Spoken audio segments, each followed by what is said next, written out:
How many of you can get your arms overhead and they touch and this doesn't happen? It either hangs here and you can't get them back, or in order for you to touch, your back has to arch. Why would that happen and why is that significant? That can happen because where your collarbone, this bone here, meeting your shoulder blade as it joins here, that's your AC joint.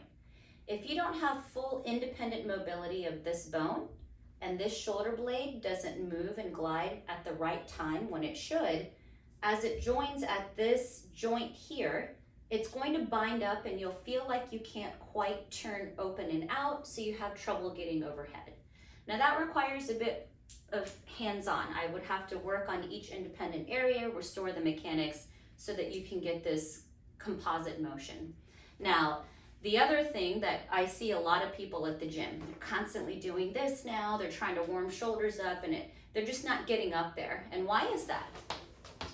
Your lats come from your back, they wrap up, the insertion goes in here into the armpit and goes up inside.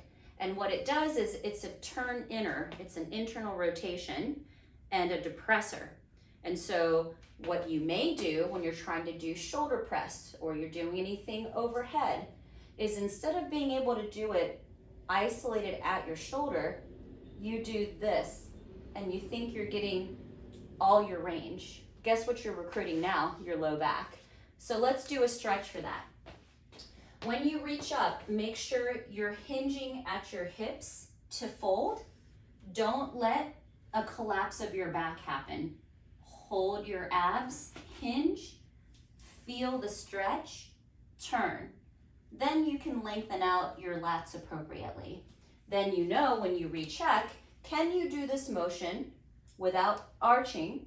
So if I let go of my arch, this is how much shoulder flexion I have, I should have more. Or look back here and see, can you lie like this and get your arms to touch?